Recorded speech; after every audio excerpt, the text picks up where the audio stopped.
네, 안녕하세요. 3장 두 번째 영상입니다. 지난 영상에서 각 도체의 정전 용량 공식들 봤던 거에 이어서 문제들을 풀어보려고 합니다. 문제 들어가기 전에 각각의 공식들이 떠오르는지 한번 확인을 해보시기 바랍니다. 대충 공식을 봤을 때 알겠다라고 하는 것과 내가 직접 머리로 떠올릴 수 있는 것은 다른 문제이기 때문에 이렇게 직접 떠올리는 연습을 통해서 공식을 알고 있는지 확인하는 효과도 있지만 직접 머리를 써서 떠올리는 연습들을 하는 것 자체가 빠르게 공식들을 머리에 새기는 데 도움이 된다고 하니 어느 정도까지 떠오르는지 공식들이 기억이 나는지 점검해 보시고 영상 마지막에 문제를 다 풀고 나서는 어느 정도 기억이 나는지 다시 점검해 보시기 바랍니다. 그러면 영상 잠깐 멈추고 공식 한번 떠올려 보셨다고 가정하고 공식 5개가 어떻게 되는지 확인해 보겠습니다. 공식들이 이렇게 되죠. 여기서 한 가지 내용만 추가로 볼게. 공식마다 다 입실론 이렇게 포함이 되어 있죠.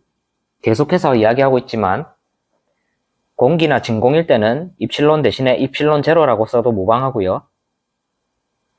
모든 매질에 대해서 일반화시켜서 쓰려고 하면은 첨자 없이 입실론으로 써야 됩니다. 자, 그러면 문제들이 좀 많은데 하나하나 풀어보겠습니다. 자, 그러면 문제 한번 풀어보겠습니다. 문제를 푸는 것도 푸는 거지만 문제를 보고 공식을 떠올리는 연습을 한다고 생각해 주시면 좋겠습니다. 자, 첫 번째 문제입니다. 정전 용량을 구하라는데 앞에 보면 독립금속구라고 나오죠. 이것도 결국에 금속구라고 해서 구도체를 말하는 겁니다. 구도체에서 자주 나오는 표현이니 눈에 익혀두면 좋습니다. 어쨌든 구도체의 정전 용량을 구하라는 거죠. 구도체의 정전 용량은 5개 중에 맨 처음 본 거죠. C는 4파이 입실론 A. 근데 앞에 공기 중이란 말이 있으니까 입실론 제로로 쓸 수 있겠네요. 그래서 답은 2번 체크하고 넘어가시면 되겠습니다. 자, 다음 문제 보겠습니다. 정전 용량을 구하라고 하는데 평행도선이라는 말이 나오죠. 평행도선은 우리가 네 번째로 봤던 모양입니다. 자, 여기서 반지름이 A라고 했으니까 각각의 도체의 반지름이 A다 라는 거고요. 선 간 거리가 D라고 되어 있습니다. 여기서 여기까지가 서로 D만큼 떨어져 있다. 이거는 공식이 얘 또는 얘가 된다고 했죠. ln A분의 D분의 파이 입실론 L이 붙을 수도 있고 안 붙을 수도 있다. 보기에 보니까 전부 다 L이 안 붙어 있죠. 그리고 끝에 단위가 페러 미터라고 되어 있습니다. 단위 길이당 정전 용량을 나타내니까 두 번째 식을 골라주면 되는 거죠. 문제에서도 나오지만 D가 A보다 훨씬 크다라는 조건이 주어져 있죠. 둘 사이의 거리가 각각의 반지름보다 훨씬 크다. 그래서 ln의 분자에 큰 값이 들어가고 분모에는 작은 값이 들어간다 라는 것도 봤었죠. 여기서는 두 번째 식이니까 이 값이 큰 값, 이 값이 작은 값이 되죠. 여기서는 별말이 없으면 공기나 진공 중이기 때문에 입실론 제로라고 써도 무방하고요. 그리고 둘 사이의 거리를 대문자 D가 아니라 소문자 D로 썼는데 어쨌든 선간 거리를 D로 나타낸다는 거고요. 그래서 보기 4개 중에 이것과 모양이 가장 유사한 거 찍어주시면 답은 1번이 되겠네요. 이게 반지름이 A가 되든 R이 되든 같은 문제 안에서는 다 통일이 되어 있기 때문에 고르는데 생각보다 어렵지 않을 수도 있는데요. 어쨌든 이 평행도선이라는 말을 보고 공식을 잘 떠올릴 수 있는지 확인해 보시기 바랍니다. 자, 다음 문제 보겠습니다. 문제를 봤더니 정전 용량을 구하라고 하네요. 근데 앞에 보니까 동심구도체라는 말이 나오죠. 동심구도체는 우리가 봤던 5개 공식 중에 두 번째 내용에 해당합니다. 동심구도체의 정전 용량은 이렇게 된다고 했죠. 통분하면 두 개가 같은 식이 된다. 안쪽 반지름이 A고 바깥 반지름이 b일 때, 즉 a보다 b가 더 큰 모양일 때 이런 식의 공식이 된다고 했죠. 문제에서도 반지름이 ab인데 b가 a보다 크다라고 돼 있죠. 보통은 이렇게 b가 크게 주어집니다.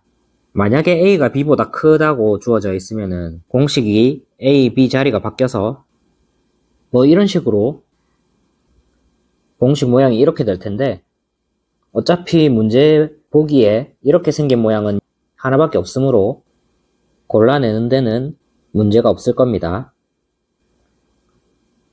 어쨌든 지금 문제에서는 얘 아니면 얘 모양으로 돼 있는 게 답이 3번에 있네요. 그래서 3번 체크해 주시면 됩니다. 자, 다음 문제 보겠습니다. 문제를 봤는데 정전 용량이 몇 배가 되느냐 이걸 물어보고 있네요. 그런데 앞에 보니까 평행판 콘덴서라는 말이 있네요. 평행판 콘덴서는 5개 공식 중 마지막에 봤던 거죠. 공식이 어떻게 됩니까? C는 D분의 입실론 S가 되죠. 여기서 입실론은 유전율, S는 판 하나의 면적, D는 판 사이의 간격이죠. 자, 그림으로 보면은 이렇게 마주보는 콘덴서가 판 안쪽의 면적이 S고 두 판 사이의 거리를 D라고 한다고 했죠. 문제에서 주어진 게 면적을 3배로 하고 그러면 D분의 입실론 S에서 S 대신에 3S가 되는 거죠. 곱하기. 그리고 간격을 3분의 1로 줄인다 라고 했으니까 D 대신에는 3분의 D가 들어가네요. S가 3S가 되고 D가 3분의 D가 된 거죠. 여기서 분모 분자에 3을 곱하면은 분모는 약분돼서 D가 남고 위에는 3, 3은 9 해서 9 입실론 S가 됩니다. 그래서 9 곱하기 D분의 입실론 S가 돼서 그러면 원래 있던 C에 이게 원래 있던 C 모양이죠. 원래 있던 C에 9를 곱해준 모양이 되어서 9배가 된다 해서 답 4번 체크해 주시면 됩니다. 이거는 평행판 콘덴서의 공식을 알고 또한 분모 분자의 변수를 몇 배를 해줬을 때 혹은 몇 분의 1로 줄였을 때 원래 있던 값에서 몇 배가 되냐 하는 약간의 계산과 통분 과정. 여기선 통분이라기보다는 분모 분자의 같은 값을 곱해도 값은 같다라는 것을 이용한 수학적 계산이죠. 그래서 약간의 산수도 필요한 그런 유형이 되겠습니다. 결국 그래서 면적을 3배로 하고 간격을 3분의 1로 줄였다는 것은 면적이 넓을수록 전화를 담는 그릇의 크기가 커진다 라는 것을 우리가 생각할 수 있죠. 그리고 간격을 3분의 1로 줄이면 둘 사이의 거리가 멀 때보다 가까울 때 전화가 더 잘 모인다 해서 정전 용량, 전화를 모을 수 있는 능력이 더 커진다 이렇게 보시는 겁니다. 그래서 처음보다 9배가 커진다 라는 거죠. 그러면 다음 문제로 넘어가겠습니다. 자, 다음 문제 보겠습니다. 정전 용량을 물었는데 앞에 보니까 동축 원통이라는 말이 나오네요. 이 동축 원통 혹은 동심 원통, 동축 케이블이라고 하는 도체의 공식을 우리가 5개의 공식 중에서 3번째로 봤던 겁니다. 두루마리 휴지를 연상하라고 했는데 여기서는 그림이 주어져 있네요. 동축 원통의 정전 용량은 얘 또는 얘가 된다라고 했는데 일단 보기 보니까 L이 붙어있는 모양이 없죠. 다 L이 빠진 형태입니다. 그리고 문제 마지막에 보니까 페러퍼 미터라고 해서 길이의 단위인 미터를 나눠준 형태로 되어 있죠.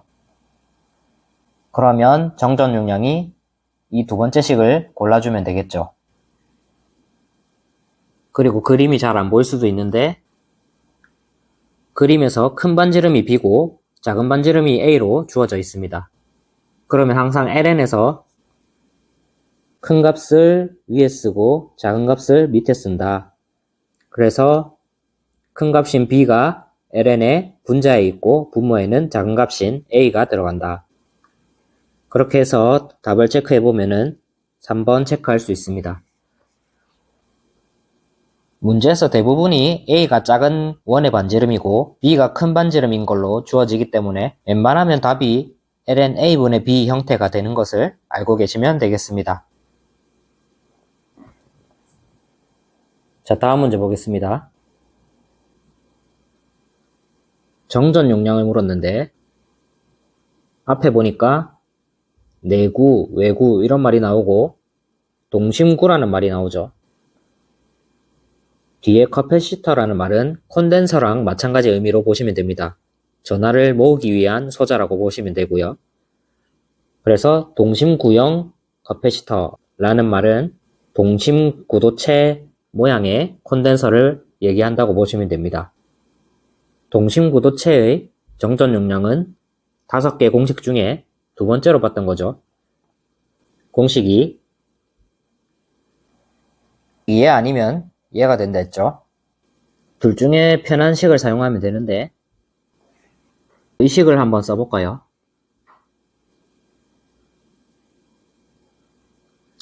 B-A분의 4파이 입실론 AB. 여기서 주의해야 될 것은 A랑 B는 미터 단위로 대입을 해야 된다는 겁니다. 지금 문제 주어진 게 5cm, 10cm 해서 센티미터 단위로 되어 있는데요. 그렇다고 B에 10을 대입하고 A에 5를 대입하고 이렇게 하면 안 된다는 겁니다. 미터 단위로 바꿔서 대입을 해주셔야 되고, 그러면은 10cm라는 거는 100cm가 1m이기 때문에 10cm는 0.1m가 되죠. 그래서 0.1 빼기 5cm는 그의 절반이기 때문에 0.05가 되겠네요. 그리고 4파이 곱하기 공식에 입실론이라고 되어 있는데 문제 공기로 채워졌다고 되어 있으니까 입실론 제로라고 써도 무방하겠네요. 그러면 입실론 제로 값은 8.85 곱하기 10의 마이너스 12승이 되죠. 곱하기 A가 0.05 그리고 B는 0.1 이렇게 해서 계산을 해주시면 되는데 또 하나 여기서 보셔야 될 게 단위가 그냥 페럿이 아니고 앞에 P가 붙어 있습니다. 우리가 1mm라고 하면은 10의 3승 미터를 나타내거든요. 밀리가 10의 3승을 나타낸다고 보시면 되고요. 이런 식으로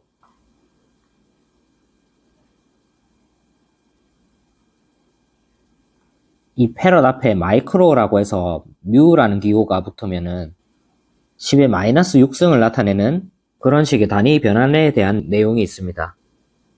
이 P라고 하는 거는 피코라고 읽는데요. 이거는 10의 마이너스 12승을 나타냅니다. 그래서 1 피코 페럿은 10의 마이너스 12승 페럿이 됩니다. 이 단위 변환에 대해서도 한번 다룰 수 있으면 다루도록 하고요. 그래서 페럿이 아니고 피코 페럿을 물었기 때문에 그러면 전체 시계 곱하기 10의 마이너스 12승을 해야 되냐? 그게 아니라 10의 플러스 12승을 곱해줘야 됩니다. 자, 여기까지 계산한 게 공식에 의해서 페럿 단위로 계산한 거고요. 피코 페럿 단위로 변환시키기 위해서 10의 12승을 곱해주는 겁니다. 피코가 10의 마이너스 12승인데 왜 10의 12승을 곱해줘야 되냐? 이게 사실 다른 과목 공부하면서도 좀 많이 헷갈릴 수 있는 그런 단위 변환에서의 어려움인데요. 문제에서 마지막에 물어보는 거 지금은 정전 용량이 몇 피코페럿인가 이걸 물어봤죠. 문제에서 마지막으로 물어보는 거에 대한 단위 변환은 이렇게 원래 단위 변환과 반대로 피코가 마이너스 12승이지만 반대로 플러스 12승을 곱해줘야 된다라는 내용이 있습니다.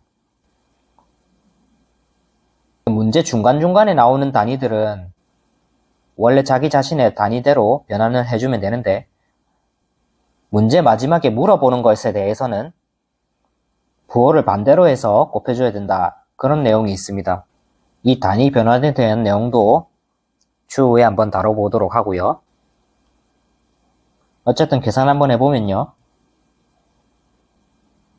얘와 얘가 약분이 되고 분모에 0.1 빼기 0.05를 계산하면은 0.05가 남고요. 위에는 4파이 곱하기 8.85 곱하기 0.05 곱하기 0.1을 계산해 주시면 0.05끼리 또 약분이 되죠. 이거 계산기 두드려 보시면은 약 11.1156 이렇게 나옵니다. 자, 그래서 답은 1번 체크할 수 있고요. 이게 단위와 계산 때문에 조금 복잡하게 느껴졌을 문제인데 우선은 문제를 보고 정전용량 공식을 떠올릴 수 있으면은 정전용량 공식 문제구나. 그 중에서도 동심구형이라고 돼 있으니까 동심구도체의 정전용량 공식을 떠올릴 수 있는지 확인하는 차원에서 보시면 좋겠습니다. 자, 다음 문제, 오늘의 마지막 문제입니다. 자, 문제를 봤더니 정전용량이 몇 배가 되는가? 아까도 봤던 내용이죠. 아, 정전용량 공식 문제구나. 그 중에서도 동심구도체 문제구나. 동심구도체는 5개 공식 중에 두 번째로 봤던 공식입니다. 자, 공식이 이렇게 되죠. B분의 A 분의 4파이 입실론 AB는 A분의 1 마이너스 B분의 1분의 4파이 입실론. 자, 여기서 내도체와 외도체 이런 말이 나오는데 내도체 반지름은 안쪽 반지름을 나타내고요. 외도체 반지름은 바깥쪽 반지름을 나타내죠. 그래서 우리가 내도체 안쪽 반지름을 A로 표현하고 바깥쪽 반지름을 B로 표현하죠. 여기서 각각의 반지름을 5배로 하는 경우라고 했습니다. 그러면 둘 중에 편한 식 사용하면 되는데 이 식 한번 사용해 볼까요? 5배로 하면은 A 대신에 5A가 되고 B 대신에 5B가 되겠죠. 그럼 식 그대로 적어보면 B 대신에 5B가 되고 A 대신에 5A가 되고 분의 4파이 입실론 그대로 쓰고 A 대신에 5A, B 대신에 5B가 되겠죠. 자, 이거는 분모는 5로 한번 묶어주면 B-A 분자는 5 곱하기 5가 25니까 25가 앞으로 나오고 곱하기 원래 있던 4파이 입실론 AB를 그대로 써주면 되겠죠. 그러면 자, 여기까지가 이 모양과 똑같죠. 원래 있던 C의 모양이죠. 그리고 앞에는 약분돼서 5가 되어서 5 곱하기 C가 됩니다. 그래서 원래 C 공식이 이거였는데 내도체와 외도체를 모두 5배로 하면은 정전용량은 5배가 된다. 그래서 문제에서 모두 5배로 하는 경우라고 돼 있는데 5배면 5배가 되고 3배면 3배가 되고 9배면은 9배가 되고 그렇게 되는 거죠. 그래서 답은 1번 체크할 수 있습니다. 자, 문제들을 다 풀어봤는데요. 공식도 5개라서 많다면 많을 수도 있고 계산과 산수 부분에서 조금 익숙치 않아서 그리고 단위 변환에서 조금 어려운 부분이 있으실 수도 있을 것 같습니다. 특히나 단위 변환 부분에서는 추후에 따로 한번 다루는 시간을 가져야 될 것 같고요. 아무튼 이 문제들을 통해서 문제를 푸는 것도 푸는 거지만 문제를 보고 아, 이게 정전용량 공식을 떠올려야 되는 문제구나. 그리고 그 각각의 정전용량을 각 도체에 맞게 떠올릴 수 있는지 그거를 체크하는 용도로 생각해 주시면 좋을 것 같습니다. 자, 그래서 여기까지 정전용량 공식에 관련된 문제들을 풀어봤습니다. 자, 그러면 오늘 내용은 여기까지 하고요.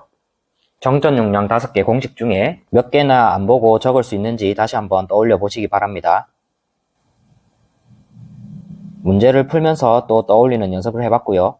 이렇게 또 공식만 모아서 떠올리는 연습을 하고 혹은 영상을 다시 돌려보시면서 문제를 보고 다시 공식을 떠올리는 연습을 해보셔도 좋고요. 각자가 가지고 있는 책들 그리고 제 영상마다 설명 더보기 보시면 영상에 나온 학습 자료들 다운받으실 수 있게 링크도 넣어놨으니 필요하신 분들 활용하시면 되겠습니다.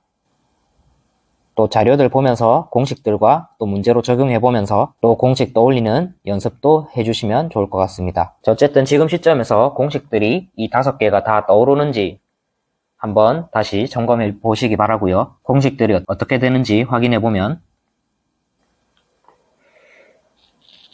자, 이렇게 되죠. 그러면 이번 영상은 여기까지 하고 다음 내용으로 다시 찾아오겠습니다. 감사합니다.